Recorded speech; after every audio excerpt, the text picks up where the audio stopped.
Okay, hello. Today is the 22nd of March, 2022, and we'll pay homage to three architects. We'll start with Kenzo Tange, who died on this day in 2005. Great, truly very important Japanese architect. And so Kenzo Tange, you see, he died on the 22nd of March. He was born in 1913, was a Japanese architect and winner of the 1987 Pritzker Prize for Architecture. He was one of the most significant architects of the 20th century, combining traditional Japanese styles with modernism and designed major buildings on 5 continents. His career spanned the entire second half of the 20th century, producing numerous distinctive buildings in Tokyo, other Japanese cities and cities around the world, as well as ambitious physical plans for Tokyo and its environs. Tange was also an influential patron of the metabolist movement. He said, it was, I believe, around 1959 or at the beginning of the 60s that I began to think about what I was later to call structuralism, a reference to the architectural movement known as Dutch structuralism. Influenced from an early age by the Swiss modernist Le Corbusier, Tange gained international recognition in 1949 when he won the competition for the design of Hiroshima Peace Memorial Park. He was a member of SIAM, Congrès International d'Architecture Moderne, in the 1950s. He did not join the group of younger SIAM architects known as Team 10, although his 1960 Tokyo Bay Plan was influential for Team 10 in the 1960s, as well as the group that became Metabolism. His university studies on urbanism put him in an ideal position to handle redevelopment projects after the Second World War. His ideas were explored in designs for Tokyo and Skopje. Tange's work influenced a generation of architects across the world. So we'll look at some pictures with him. Here he is in Ahmedabad contemplating the work of Le Corbusier. Again, here in a later age. A very interesting architect and man, and he was indeed one of the fathers of modernism in Japan. A charismatic man and quite able to convince many people about his ideas. What is it about the Japanese that they are so convincing in architecture? Well, look at them here, you know.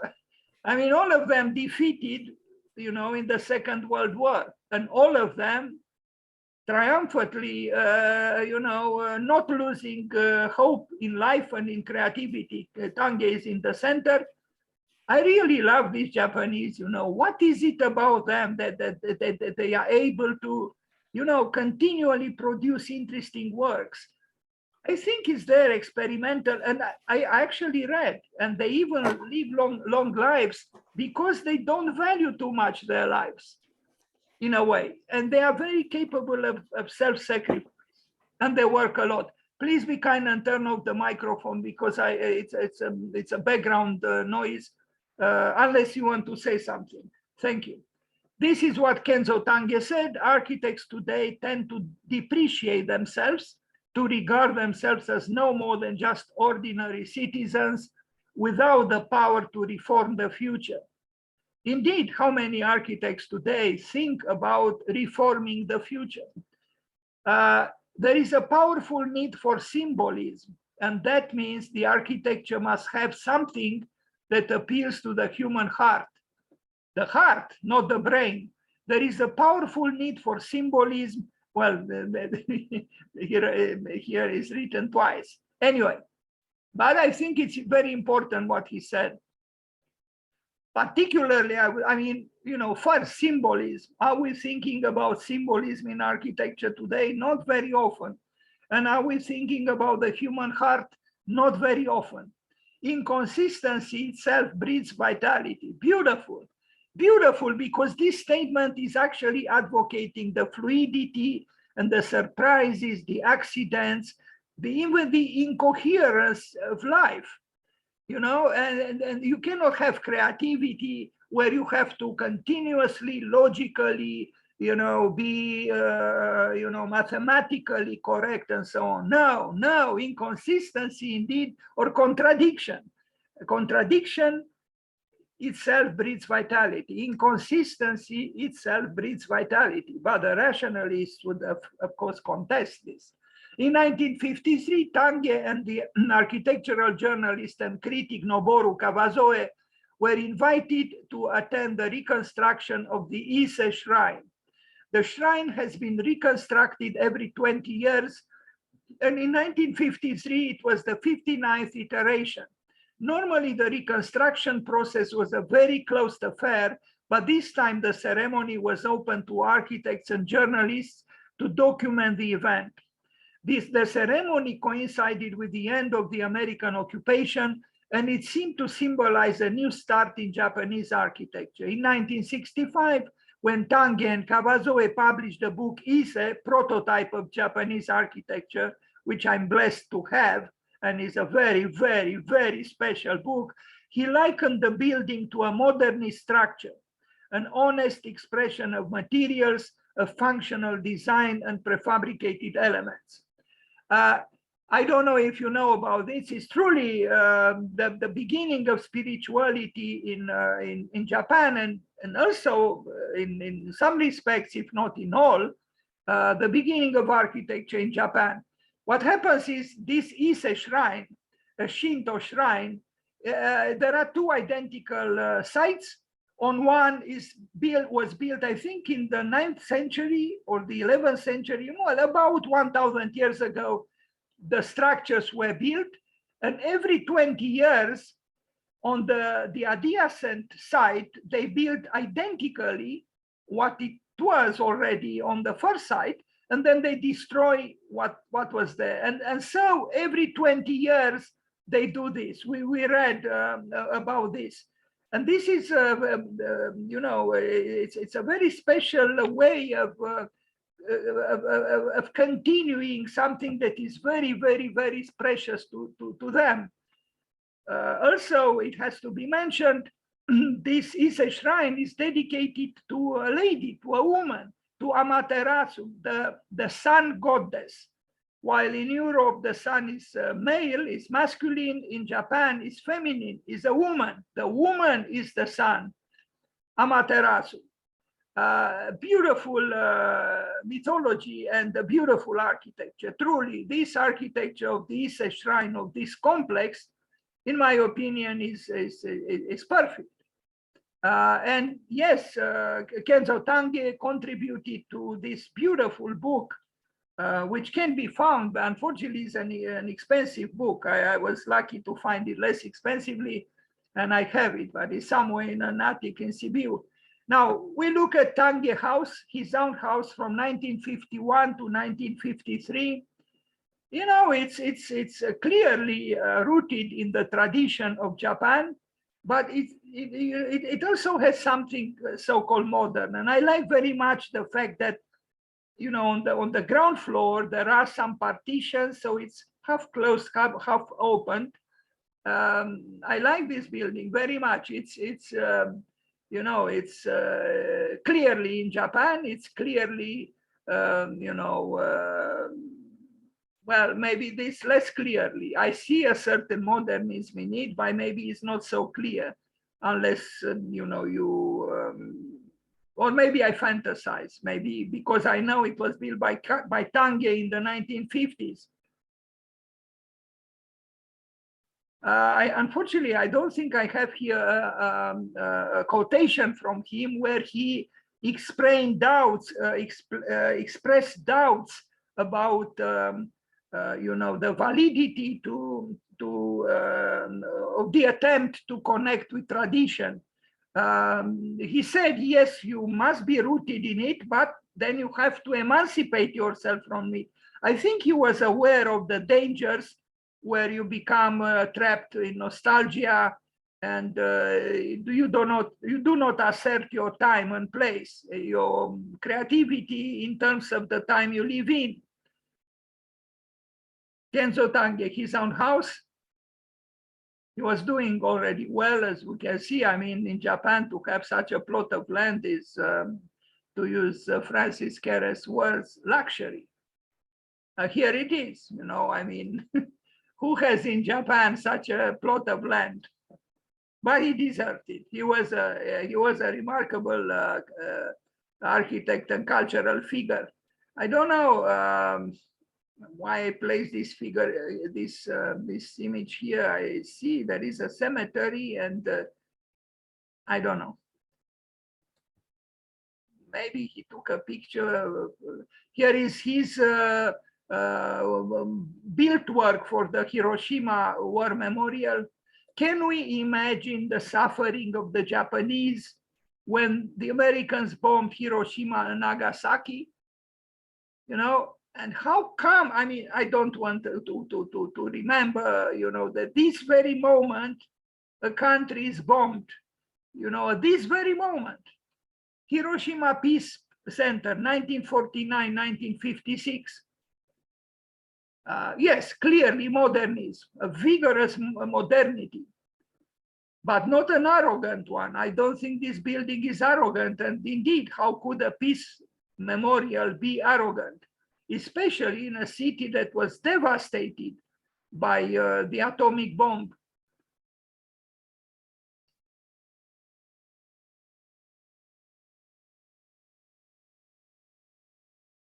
So this is the Hiroshima Peace Memorial by Kenzo Tange in Hiroshima. The city literally who sprang from ashes.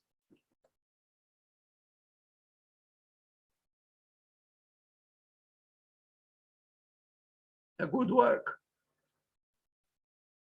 We see here, we see what we could also see in Kiev and other cities in Ukraine. You know, I am so revolted. I don't understand. I cannot understand how this could happen after we went through the terrors of the Second World War.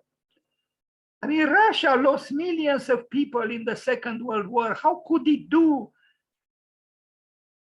equal tragedies in the 21st century? I don't understand. An art center, 1955, 1957. As I said, I'll go a little bit quickly because I'm afraid the laptop might die, but also because there are 3 presentations I will make. The second and the third one are less long than the one on Kenzo Tange. Now, yes, he used a lot of concrete. That's why some of his works are considered brutalist. But at that time, concrete was not considered a material that polluted. People didn't think of this. So it's not that I'm trying to excuse Kenzo Tange, but truly it was a different time than the one we live in today. Imabari City Hall Complex, 1958.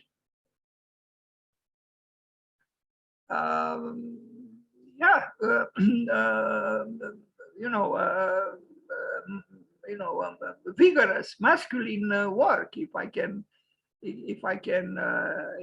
call it so. I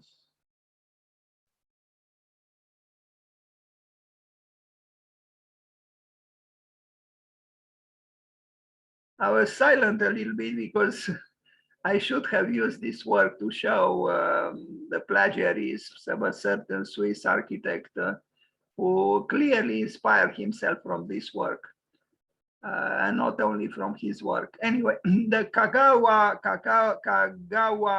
Prefectural Government Office, Japan, 1958. Yes, it's a government building. Yes, it's not extravagant, but I think it's done with conviction and sensitivity.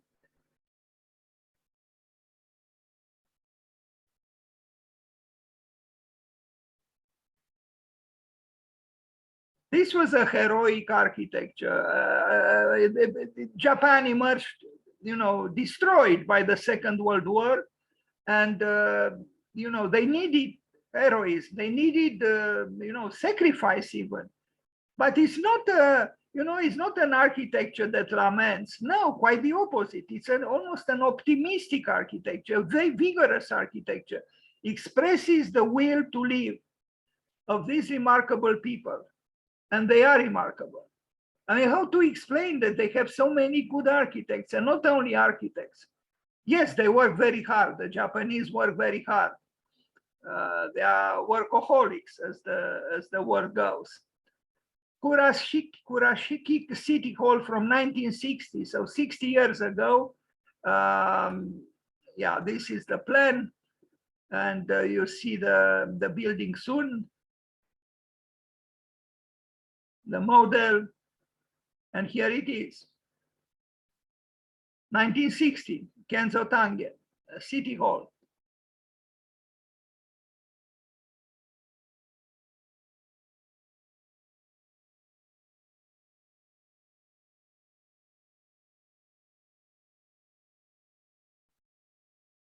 Yeah, this is not a sweet architecture, it's not a gingerbread architecture. This is an architecture that advocated heroic stance in life, and it had to. This country had to despair, or it had to build, itself again, and they did it. This housing from 1961 is rather interesting. You don't quite expect this kind of architecture in Japan, or I don't. But it's, again, vigorous modernity, well, we could say there is some structuralism here, the rhythmicity of these front row houses, but because they are at an angle, they are not perpendicular on the street or parallel with the street. This creates something dynamic. This cultural center from 1963 is very interesting. I like it. I always like this building. Maybe because it has this duality, like almost two triangles facing each other. IMPI, it's possible he inspired himself from this building in a very good building he built in Washington, D.C. Anyway, this building by Kenzo Tange is one of my preferred ones. It's true, it's a fortress. It's a concrete fortress, and it's austere, but it's very powerful, I would say. This is not a building that, is trying to, be sweet with you. No, it's a heroic building. And, the so-called damages of the elements on the concrete, in my opinion, add something to the building. This patina, the darkening, it makes it even more interesting. Concrete, of course, it's like a bunker. It's a fortress.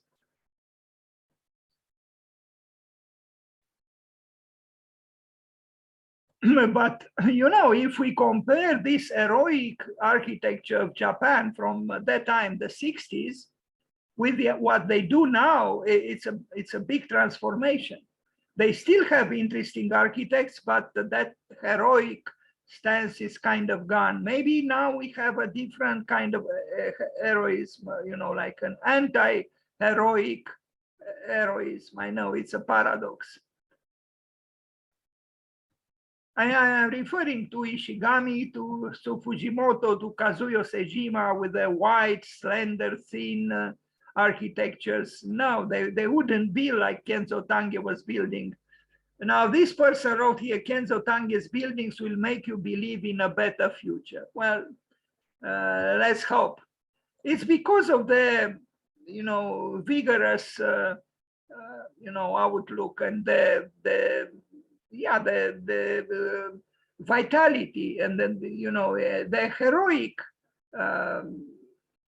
not just appearance. You can tell that this is an architecture which is not disposed to make too many compromises.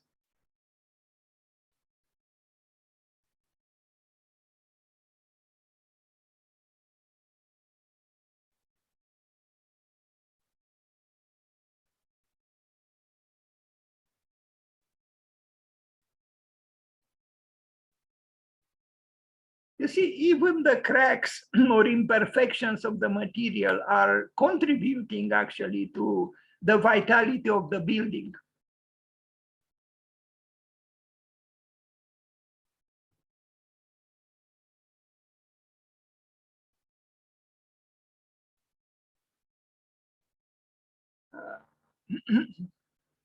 So this is what I mentioned a little bit about this, that Kenzo Tange was, let me read what he wrote.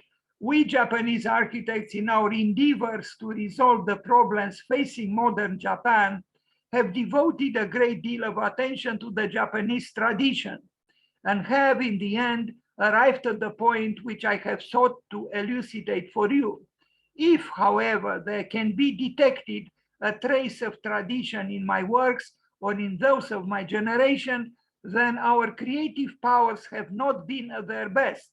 Then we are still in the throes of evolving our creativity. I want, by all means, my buildings to be free of the label traditional. I understand, because he wanted to push forward his country, and even if they were rooted in tradition, they didn't want to be traditional or traditionalists. So maybe we can learn something from him. Olympic Arena in Tokyo. This is a great work. And if we compare what he did in 1960, 1964, with what Kengo Kuma did for the National Stadium in Tokyo, last year, for the Olympics last year, we see two different Japans. This is a fresh, original work with a very clear conception, but it's not a simplistic conception. It's very sculptural, it's very logical, it's also beautifully illogical or organic or natural. I love these buildings. And, again, it would be great, I think, yes, to compare these two buildings with the building by Kengo Kuma. Because here it's clearly a new beginning. It's a fresh architecture. It's powerful, it's inspiring, it's organic, it's at the same time structurally, beyond doubt. Great work by Kenzo Tange. I almost said Kengo Kuma, but no, not Kengo Kuma.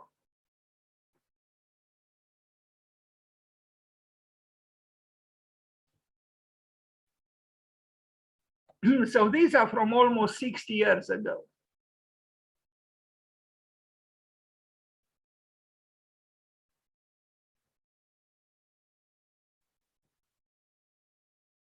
Now I don't know who is that person there crying. Demolished. Sorry, I thought I didn't look at the picture. Yes, this was Zaha Hadid's work, which in my opinion would have been great.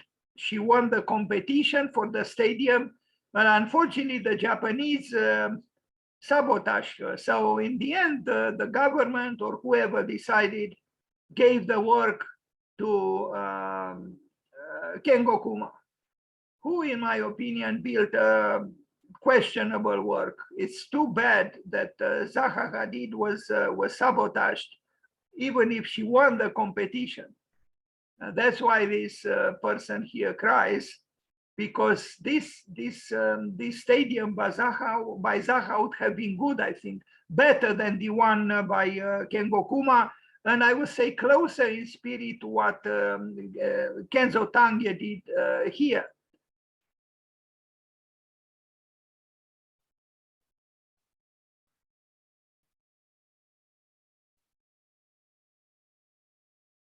So there are two buildings here, a smaller one and the larger one.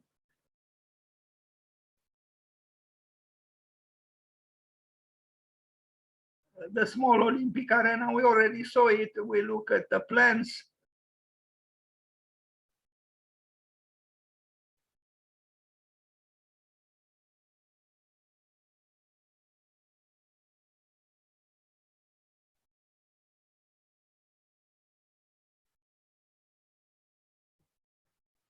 St. Mary's Cathedral, a Christian building in Tokyo from 1963, a great cathedral. A great cathedral built by someone who was not Christian. Architectural creation is a special form of comprehending reality. It works upon and transforms reality through the construction of a substantial object of use.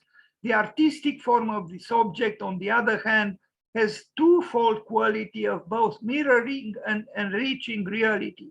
This understanding of reality, which takes place through architectural creation, requires that the anatomy of reality, its substantial and spiritual structure, be grasped as a whole.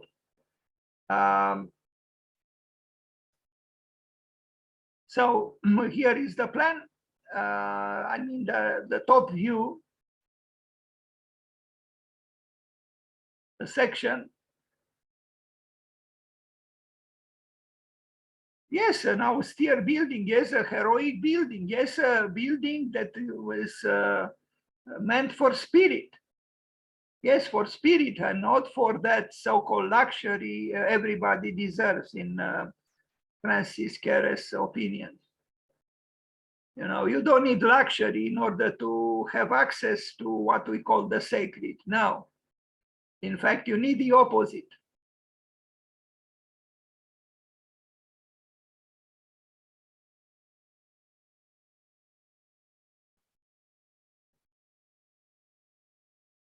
It is the house of spirit. That's what it is.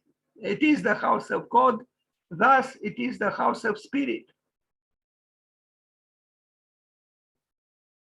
No, no cladding here. The interior, there are these great concrete surfaces that create, I think, the correct ambience for, spiritual activity.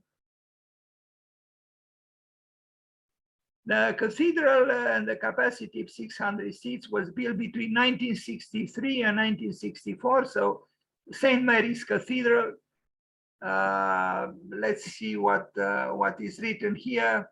One of the things that struck me from the church, I don't know who wrote this, especially when compared with other Catholic cathedrals in Europe, Latin America, and Asia itself, I mean the Philippines, was its secluded character. That is, there is not a square or a public open space preceding the cathedral as it is common in the Western tradition. On the contrary, the church is located next to a highway, hidden behind other buildings, and one can only have an idea of its size and magnificent proportions when viewed from a nearby pedestrian bridge.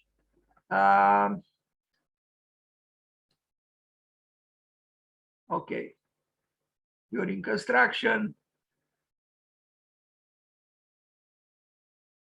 I personally like more the concrete surfaces, imperfect as it is, of the buildings by Kenzo Tange, as opposed to the polished surfaces of Tadao Ando.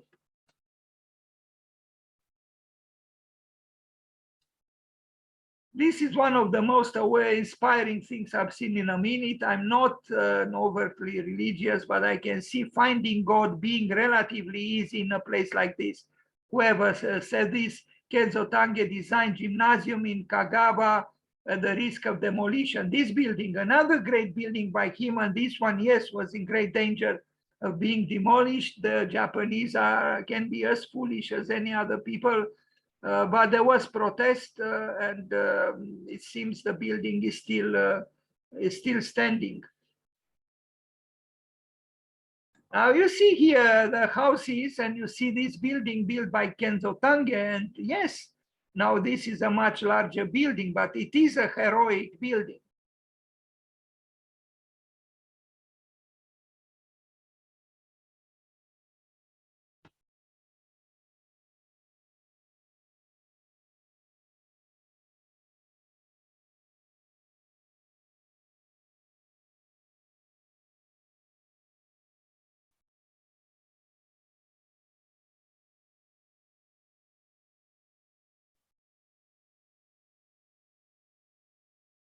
So he died 17 years ago in 2005 on this very day, the 22nd of March.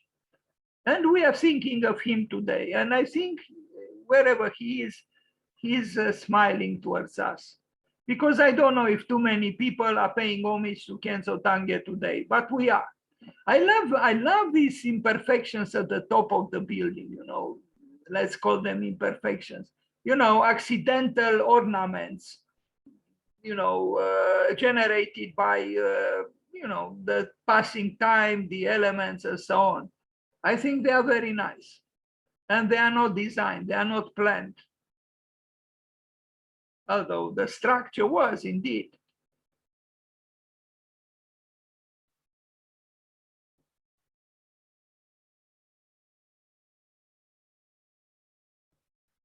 Yamanashi Press and Broadcasting Center, another heroic building from 1967.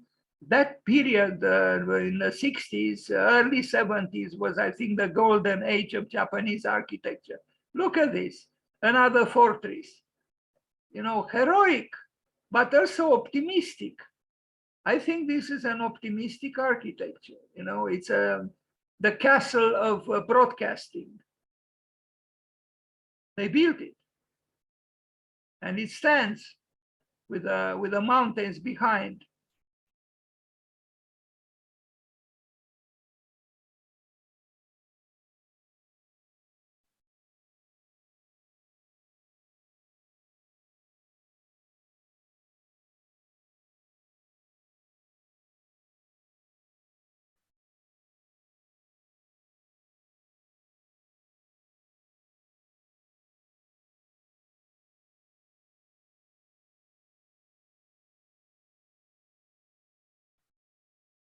Yamanashi Broadcasting Center, Japan, Kenzo Tange.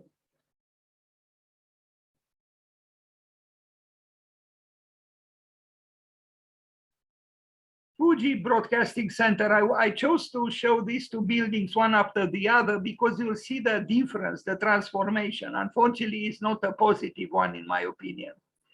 Here, he became more decorative, in my opinion, less convincing than in the previous work. You know, around 20 years or so separate these two buildings. Still Kenzo Tange, but I think a different Kenzo Tange and also a different Japan. In the 1990s, it was not the same Japan that built this building. No, you look at this building and you look at this one, and it's, in my opinion, an involution. But maybe it's unavoidable. I don't know. I mean, you know, you go up and then you go down. That's how life is, probably. It still has some interesting things, but it's less convincing, you know. This fear here, it's rather decorative and capriciously placed. It doesn't have the force of the building here.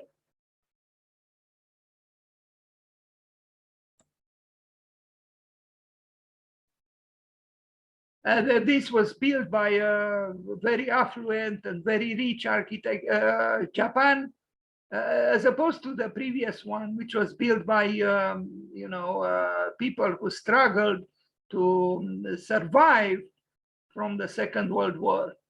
Shizuoka Press and Broadcasting Center in Tokyo. This isn't an interesting building. When was it built? It doesn't. I didn't write when, but this is somehow, you know, connecting with the earlier works by Kenzo Tange.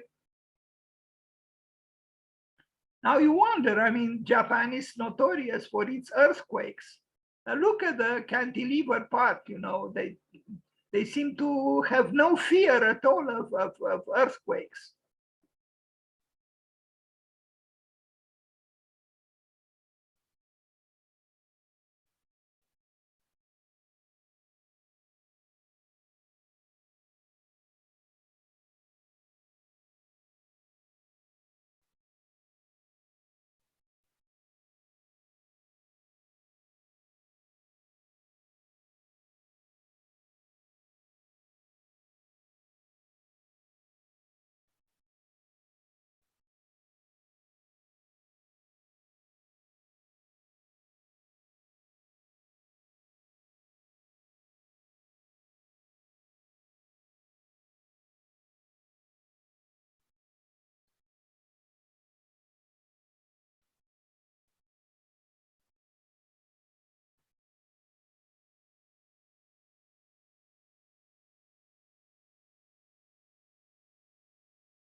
Tokyo City Hall, 1991, in my opinion, not a great building, although a huge building.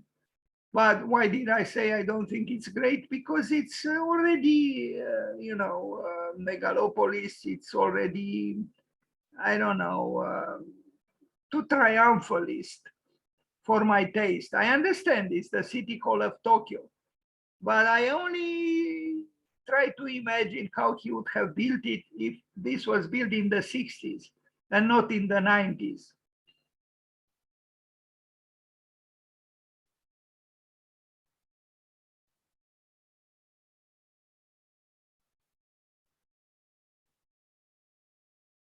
His office is still on, it still functions. The Kenzo Tange office, although he died 17 years ago. His house, you see, if you compare this building with his house from 1950s, you see not just the transformation of Kenzo Tange, but also the transformation of Japan. Now, as an urbanist, because he worked as an in urbanism as well, Kenzo Tange, he was part of the metabolist movement. And I like the fact that these people, were investigating new ways of being in the world, architecturally speaking. And, there is something positive in this activity as an urbanist at large scale, as opposed to just doing objects, so to speak, or, individual buildings. They were dreamers. And he was not the only one. They had a remarkable group of architects, part of the metabolism movement, like Kurokawa or Kikutake. I envy them. That's all I can say. They were dreamers. But dreamers and doers, not just dreamers, laying comfortably on the sofa and having sweet dreams. No, they were dreaming and doing. Thinking about extending on water, they were willing to transform themselves and their own country. They had this vitality of pioneers. But they will not realize these things, but the simple fact that they thought of this, it was a rejuvenating activity. This gave birth to a lot of confidence in the country and in themselves and in architecture. Here he is contemplating, his urban scheme.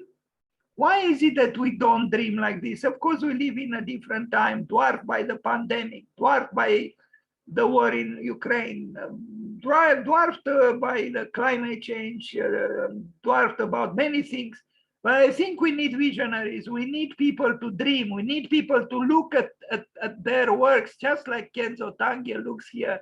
Not in an arrogant way. He doesn't seem to be arrogant. He's thinking. He's meditating.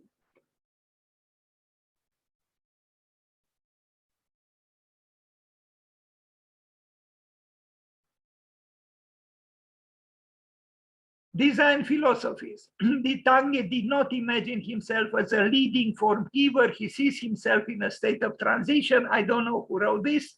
The role of transition is that of a catalyst, which furthers a chemical reaction, but is no longer detectable in the end result. About this we already read. He also contributed in the metabolist movement. Many metabolists had studied under Kenzo Tange at Tokyo University's Tange laboratory. Okay, so now we go to the second architect. So Kenzo Tange died on the 22nd of March, 2005, and now we go to a very different kind of architect, less spectacular and more distanced in time from us than Kenzo Tange. But I thought we should pay homage to him too. This Frenchman who actually was active in Denmark. And he was born in 1720 on the 22nd of March. And that's the reason we talk about him today. Nicolas-Henri Jardin.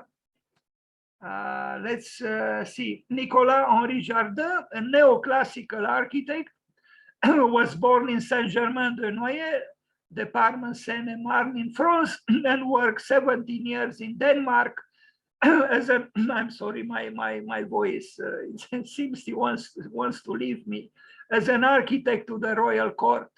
He introduced neoclassicism to Denmark. Here he was. He seems like a nice man in this painting. So he was French, but for 17 years he worked in Denmark. He also drew a lot, designed a lot, but we'll see some buildings by him. The Yellow Mansion in Copenhagen, 1764, 1766, 67, and kind of yellowish indeed. Let's see. Well, what can we say? It's a mansion, yes. An urban one, not in nature. Neoclassical, let's not be too surprised, because we already know he was a neoclassical architect, as opposed to Kenzo Tange, who was not a neoclassical architect, far from it. Anyway, this is Copenhagen, this is Denmark, and this is Monsieur Jardin, a Frenchman who worked in Copenhagen. Interior work at Christiansborg Palace, also mid-18th century, especially decoration of the Great Hall, which burned down in the fire of 1794. So I don't know if there are pictures now. Redesign of the Fredensborg Palace, garden and park.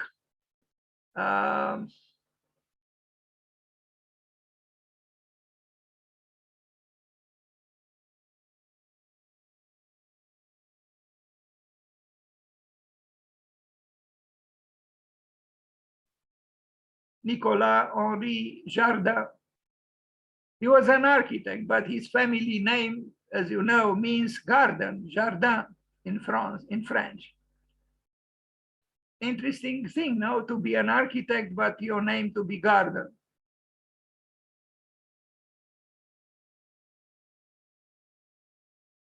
Imagine a gardener whose family name was Building. John Building, for example, or I don't know. Anyway, a different time, of course, the 18th century, Copenhagen, and not just within the city. A nice palace, actually. And I like this marriage between, a generous geometrical, symmetrical scheme and some rurality, because the buildings are, just some of them are 1 floor, the others 2 floors high. That's it. Very well kept otherwise. And the octagon, of course, the courtyard, the magical octagon, the one beloved by Leonardo da Vinci, and not just by him, of course. Redesign of summer residence at Bernstorff Palace, again, mid-18th century, for the foreign minister, Johann, whatever the name.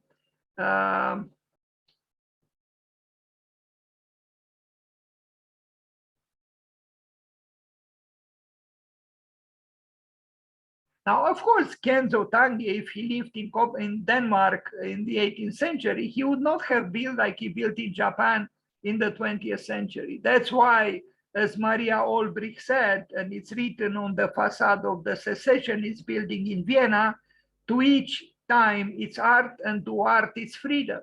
You cannot be like this, in the 21st century or in the 20th century. But in the mid-18th century, of course, it was very possible. Redesign of a castle. Again, Nicolas-Henri Jardin, the man who brought neoclassicism to Denmark.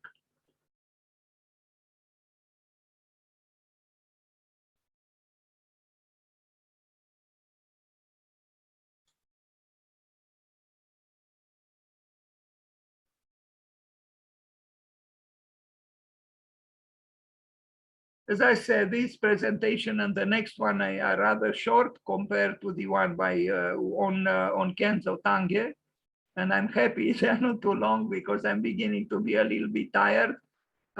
Anyway, it's good, I think, that we attempt to say happy birthday to Nicolas-Henri Jardin.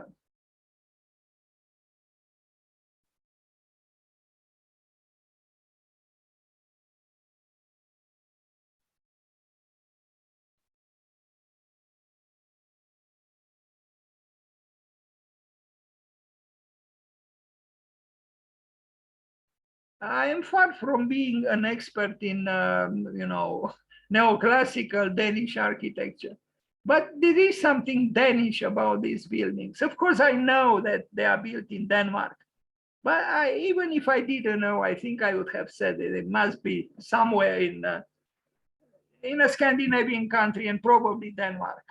Okay, and now we go to the third presentation about the cousin of Le Corbusier, an interesting architect, actually, much less known than Charles-Édouard de Le Corbusier, but I think it's important to know of him because you'll see he built some interesting things, and in some respects, in a certain case, I think he was more noble than Le Corbusier, and I will explain what I want to say a little bit later. So Pierre Jeaneret, 1896 and died in 1967. He was actually 9 years younger than his star cousin, Le Corbusier. So Pierre Jeaneret, born in 1896, was a Swiss architect. You see, the 22nd of March, and today is the 22nd of March, was a Swiss architect who collaborated with his cousin Charles-Édouard Jeaneret, who assumed the pseudonym Le Corbusier for about 20 years.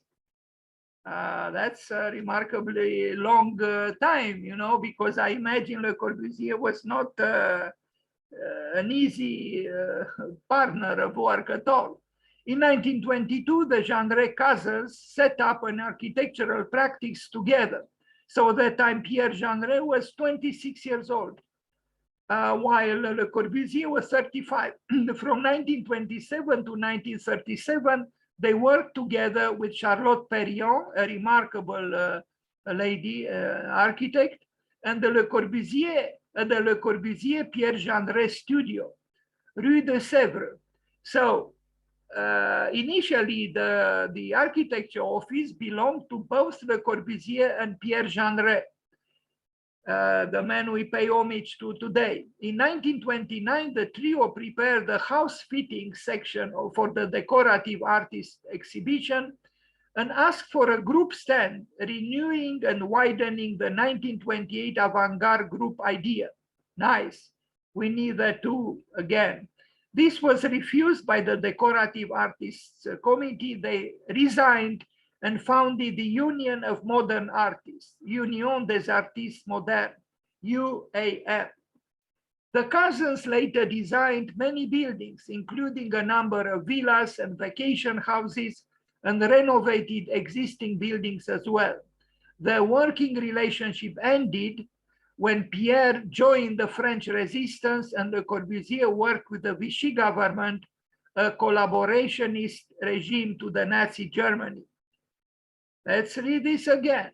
The working relationship of Charles-Édouard Jeaneret and Pierre Jeaneret ended when Pierre joined the French Revolution, the French resistance, and Le Corbusier worked with the Vichy government, which collaborated with the Nazi Germany. This is something we should not forget. In my opinion, Pierre was on the right side of history, but not Le Corbusier. And I have the highest admiration and affection for Le Corbusier, but it hurts to see that politically Pierre was also younger, was much more correct than Le Corbusier. They collaborated once again after the war on the plan and architecture for the new town of Chandigarh in India. And actually, Le Corbusier left Chandigarh, returned to France, while Pierre remained in India. And there he built, and he also supervised the construction of the buildings in the Chandigarh capital, and also designed furniture. It has some remarkable pieces of furniture, chairs mainly. So this was Pierre Jeaneret. Again, Pierre Jeaneret. Hello, Monsieur Jeaneret. Happy birthday to you. I'm absolutely sure he was a very capable and interesting man. Can you imagine Le Corbusier with, collaborating, in positions of, equality with someone who didn't have himself significant, qualities, intellectual, artistic, and so on. Pierre Jeaneret, the younger cousin of Le Corbusier. Here he is again. You are going to see a picture. I hope I have it here with both of them. Here he is on the bike in India, in Chandigarh, near one of the buildings they built there. Here he is with Le Corbusier on the left, and he's young, a little bit younger, well, not so little, 9 years younger cousin, Pierre Jeaneret, standing. Yeah, this is the picture which amused me always when I looked at Le Corbusier. In my opinion, a little bit, questionably dressed, in this, ceremonial way, considering what he was doing there. But who knows, maybe they were going to an important meeting or returning from an important meeting. Anyway, I think Le Corbusier had a genuine affection for Pierre, and it was probably reciprocal. Drawings of Pierre Jeaneret for chairs, he designed chairs, he built chairs, you'll see them.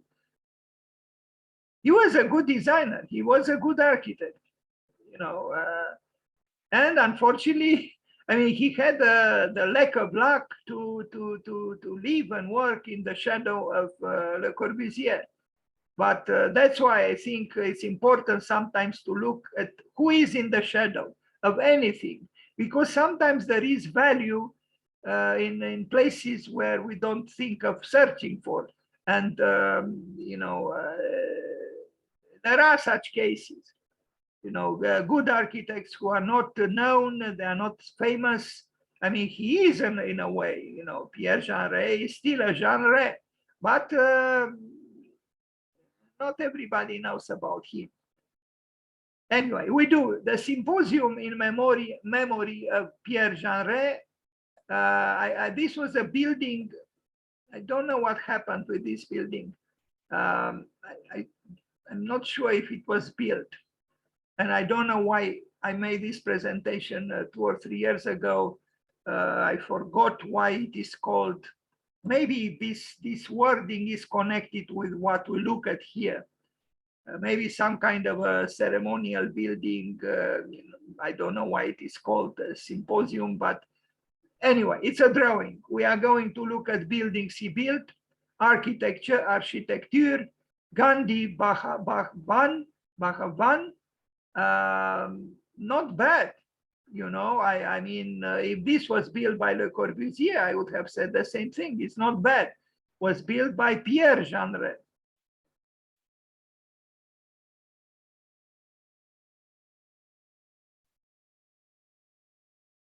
I almost like it a little more than some of the buildings built by his more famous cousin.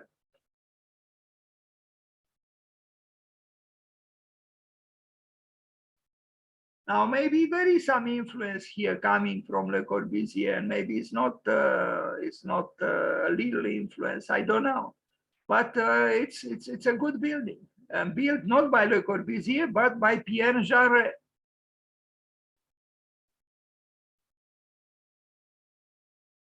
So I guess it's some kind of a memorial for Gandhi. Not bad, Pierre Jeaneret.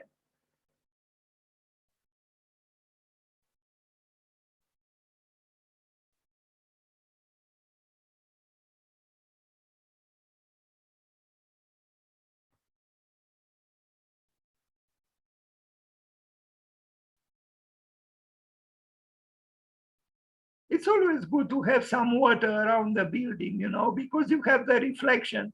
And even if the building is not impressive, when it is reflected and thus multiplied with two, you have a building twice, so to speak, it becomes interesting. But in this case, the building has value, architecturally speaking, and you know, with or without the reflection in the water. Now, Pierre Jeaneret, the house museum in Chandigarh, is his own house in Chandigarh, which is now a museum. This one also is interesting. You know, it's more subdued than the buildings by Le Corbusier, but it has qualities.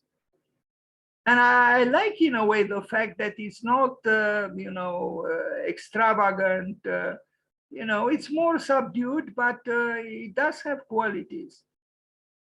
Also, I like the fact that he employs ornamentation, you know, like what we see here in red, and also, you know, the texture of this wall.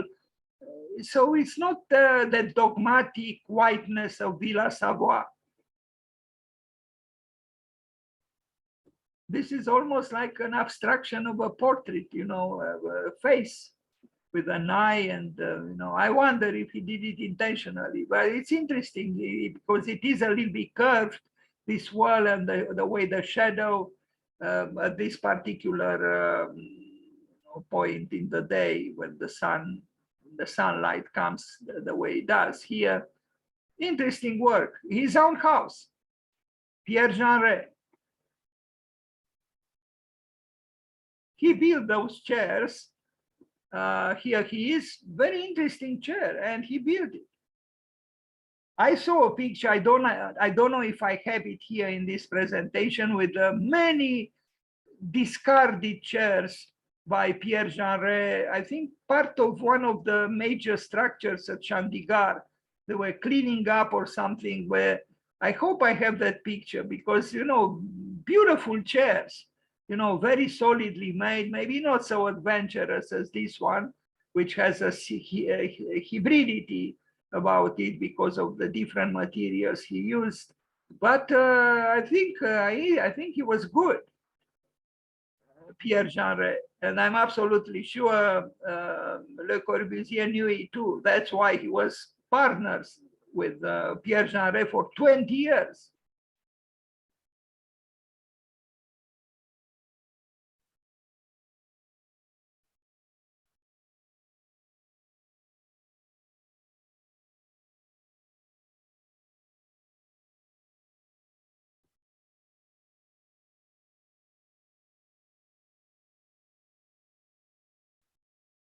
Interesting that I look at this window and at this door, the way the glass is divided into smaller parts. And I don't know if you know, there is a picture with Le Corbusier in his so-called office near Le Cabanon in the south of France, where he returned to the Grema window, so to speak, you know, with the you know, the glass being divided just like here on this door. Forget about the horizontal band of glass, continuous horizontal window now.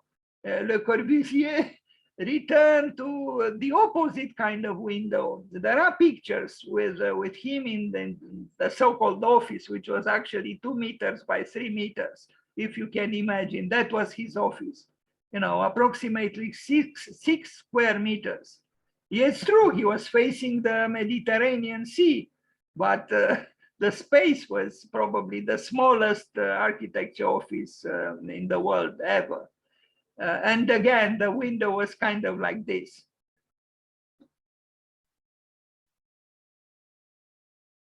Maybe the influence was not just from Le Corbusier towards Pierre Jeaneret, but also from Pierre Jeaneret towards Le Corbusier. It's possible. But even here, you know, this stair and the handrail, in a way, is more creative than what we see also with a spiral staircase at Villa Savoy.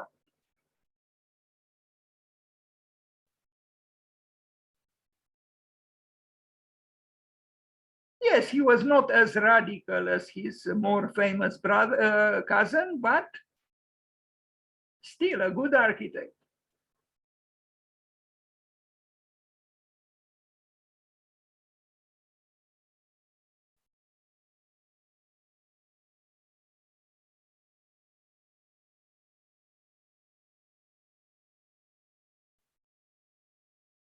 Now, I know there are some people who protest about this kind of arrangement where you have the bathroom with a toilet here, you know, I mean, not only it's an exterior wall, but the whole bathroom is, you know, emphatically outside of the limits of the house, so to speak.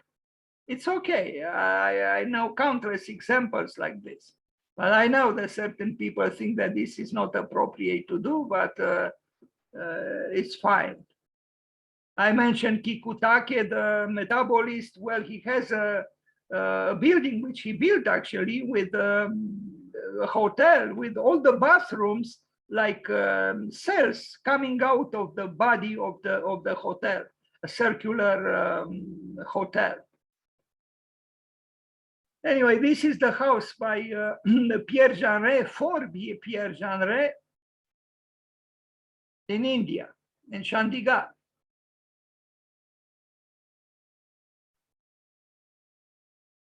Romantic interior. This is a chair designed by him.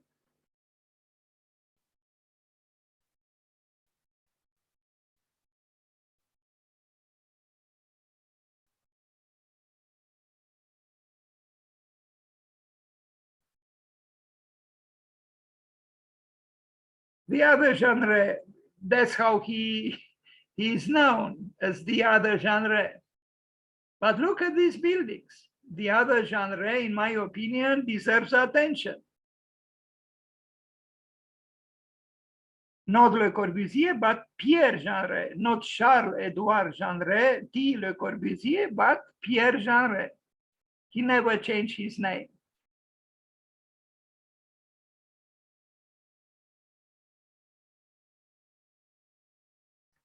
Type 13J house in Chandigarh by Pierre Jeaneret.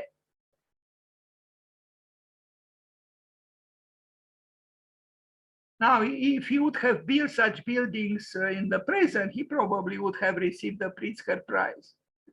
After all, you know, such buildings built by Aravena, in fact, I wouldn't say they are superior to what Pierre Jeaneret did. Houses for peons, I don't know what peons is, under construction, also sector 23. I think these were buildings in various parts of Chandigarh, probably some kind of, you know, social housing. Look, they build them with very primitive means. But I like very much this picture. It's alive, you know, it's, of course, you know, the requirements for in the building industry would not permit for such ladders but you know, I'm sure that nobody died and they built some interesting things, as we can see. I like these works very much because, again, it's not a dogmatic modernism. You know, you have yes, it's vigorous. Yes, it's probably not an expensive building or series of buildings, but they, you know, he introduced ornamentation, you know, yes, on a grid or whatever, but it's still bringing, you know, sensitivity to the building. Another type 5J house, here it is. It would be interesting actually to make a presentation or to present or to study the works, you know, kind of for similar programs or functions, comparative analysis or a comparative, you know, presentation on Le Corbusier and Pierre Jeaneret, because you can tell this is not a building that Le Corbusier would have built, but it was built by his cousin, Pierre Jeaneret. Opera with a question mark. Wasn't very clear in some on some websites. Yeah, it was an opera.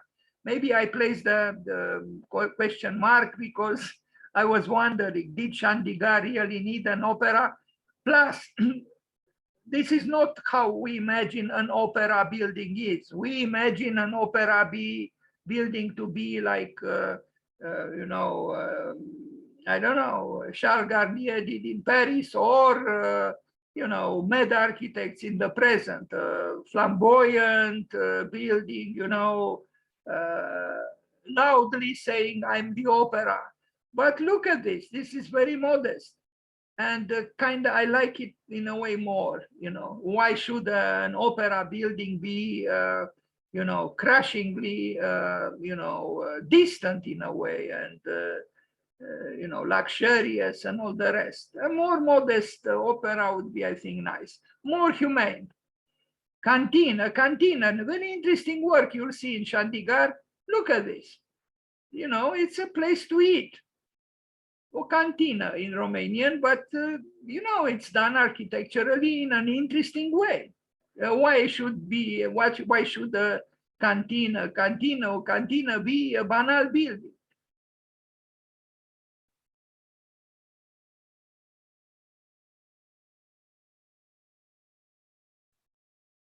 Pierre Jeaneret.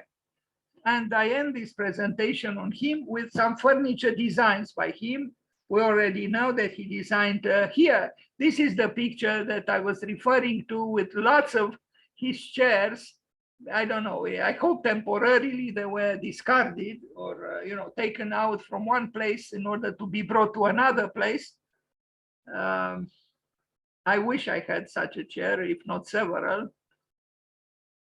Very, massively built, solid wood, unlike the furniture of IKEA.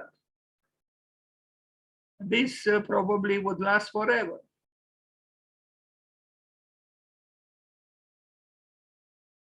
Pierre Jeaneret, the cousin of Le Corbusier, the cousin of Charles-Édouard Jeaneret, was born on the 22nd of March, 1896, 9 years after Le Corbusier was born.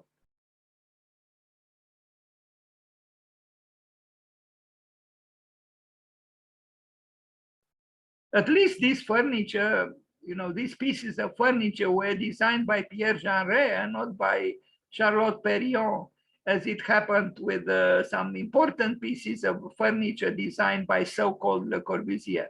That's it. Happy birthday, Pierre Jeaneret.